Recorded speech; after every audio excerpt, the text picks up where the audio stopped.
तो नमस्कार साथियों, मैं अरुण पांडे आ गया हूं एक नए टॉपिक के साथ। और जो आज का जो टॉपिक है बहुत ही ज़्यादा ध्यान देने वाला टॉपिक है, वो है हंटा वायरस। हंटा वायरस एक ऐसा वायरस जो डायरेक्ट लोगों की मौत ले रही है और बहुत ही खतरनाक बीमारी है जिसका अभी तक कोई एंटीडोट्स भी नहीं बना है, ना ही कोई इसका कुछ भी मतलब इसका उपाय जो है, एक्चुअल जो दवाई के हम बोल सकते हैं, अभी तक इसका नहीं बनाया गया है। आखिर क्यों ये न्यूज़ में आया है, चलिए इसके बारे में बताते हैं। हुआ क्या कि एक एक जो सीप होती है जैसे जो क्रूज होती है ना, क्रूज जिसमें लोग घूमते हैं, उस तरह का एक सीप था। जो क्रूज था वो कहाँ से, साउथ अमेरिका से चल के स्पेन तक जाने का लोगों को घुमा रहा था। और ये जो सफर था इसमें लगभग 7 हफ्ते का लगभग ये मतलब टोटल सफर था, जिसमें से हो क्या रहा था कि लोग इसमें घूमते हैं, फिरते हैं, खेलने कूदने हर चीज का इसमें व्यवस्था रखा जाता है। लेकिन जैसे वो क्रूज वहां से साउथ अमेरिका से निकला, थोड़ी दूर आगे आगे जाके जैसे वो अटलांटिक ओशंस के रास्ते से जब वो जा रहा था, तो उसी बीच एक व्यक्ति को क्या हुआ कि उनका अचानक तबीयत खराब हो गया। और तबीयत खराब होने के कारण उस व्यक्ति की उसी तरह वहीं पे मौत हो गई। और साथ ही साथ उनकी जो वाइफ थी, वाइफ के साथ उनको साउथ अफ्रीका में जाके फाइनली उनको छोड़ दिया गया उसी सी क्रूज के माध्यम से। और साउथ अफ्रीका में जाके लास्ट में उनकी पत्नी का भी उस बीमारी के तहत डेथ हो गया। अब जब अचानक 2 व्यक्तियों का डेथ हो गया तो उसमें बहुत ही ज्यादा ध्यान देने वाला बात हो गया कि आखिर क्यों डेथ हुआ, कारण क्या था। तो सारा इसका एनालिसिस किया गया, देखा गया, और बाद में ये पाया गया कि उनका जो मृत्यु हुआ था वो हंटा वायरस के चलते हुआ था। अब सवाल ये होता है कि आखिर ये हंटा वायरस होता क्या है, कैसे फैलता है, किस तरह बनता है, लोगों में क्या फैलता है, क्या ये कोरोना वायरस के जैसे है? जी, कोरोना वायरस के जैसा है। क्या आदमी से आदमी ये फैलता है, छींक से फैलता है, या फिर हवा में फैलता है? ये सारा आपको मैं बताता हूं। देखिए, हंटा वायरस जो है ये एक ऐसा वायरस है जो चूहों के वजह से फैलता है। चूहा क्या करते हैं, कोई भी व्यक्ति को जब चूहा के जो मल होते हैं, जो मान लीजिए जो चूहा का मल होता है, वो जो यूरिन करते हैं या फिर जो अपना गंदगी जो पास करते हैं, तो कोई जगह पे वो पास कर देते हैं, उसी जगह के वजह से, उनके उसी गंदगी के वजह से वो जो वायरस होता है वहां पे बनता है। और जो उस वायरस के थ्रू में कांटेक्ट में आता है, वो भी जो चूहे आते हैं, चूहे अगर एक कांटेक्ट से चूहा आ गया तो एक चूहा से दूसरे चूहे तक वो बीमारी फैल जाता है। अब जैसे जैसे चूहे में फैलता है, वैसे अगर वही चूहा जाके किसी व्यक्ति के खाने में जाके खा ले, या फिर किसी व्यक्ति के खाने में जाके अपना मल कर दे, तो उस सिचुएशंस में अगर वो व्यक्ति उस खाने को या फिर खा लेता है, तो ये केस में उस व्यक्ति को हंटा वायरस का बीमारी हो जाता है। और ये बीमारी एक ऐसा बीमारी है जो जिसका पहले में मैंने आपको बताया, अभी तक इसका कोई भी दवाई नहीं निकाला गया है। और जो सिप का मैंने बात किया, जो क्रूज का बात किया था, उसका नाम जो था वो था एमवी हैंडियोस। एमवी हैंडियोस नाम से जो क्रूज था, और वही क्रूज वहां से स्पेन तक जा रहा था।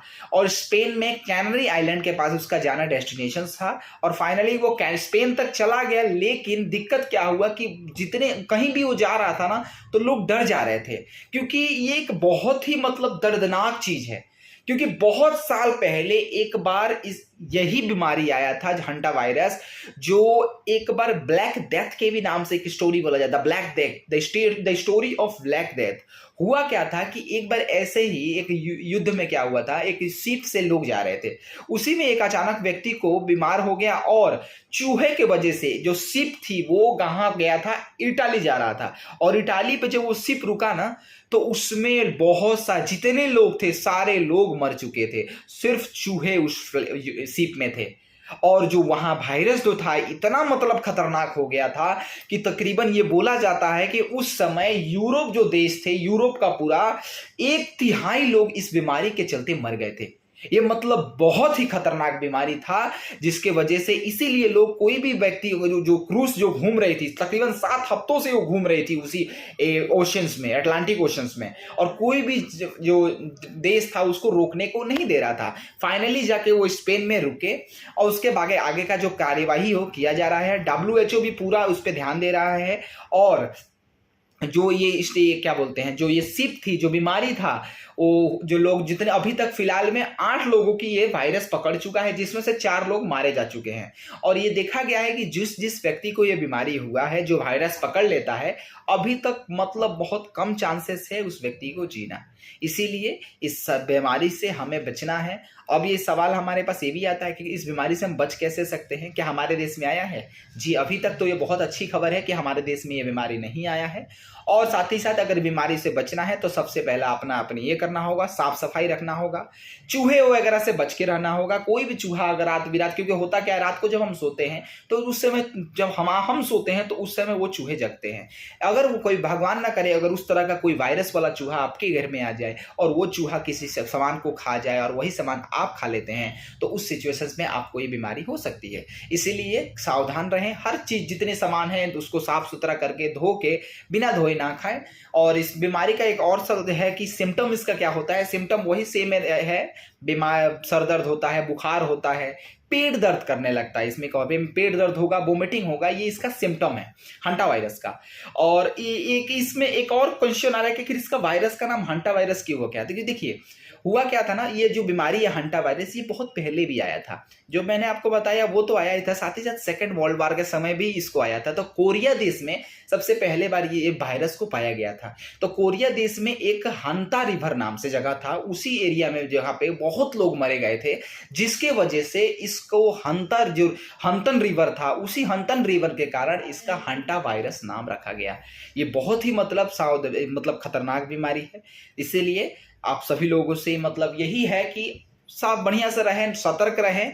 और अभी तक हमें देश में नहीं है तो ये तो पहले ही मैंने आपको बता दिया कि बहुत ही अच्छी खबर है। और इस तरह का बीमारी ना फैले, इसीलिए आप लोग हर तरह से ये जो न्यूज़ है आगे फैलाएं, ताकि लोग इस तरह के बीमारियों से बचें। क्योंकि इस तरह का अगर बीमारी आ जाए तो हो सकता है जो कोरोना वायरस का स्थिति हुआ था हमारे देश में, दोबारा ये वायरस के जैसे हो जाए। इसीलिए सावधान रहें, सतर्क रहें। अच्छा लगा हो तो लाइक एंड सब्सक्राइब जरूर करें। जय हिंद, जय भारत, धन्यवाद।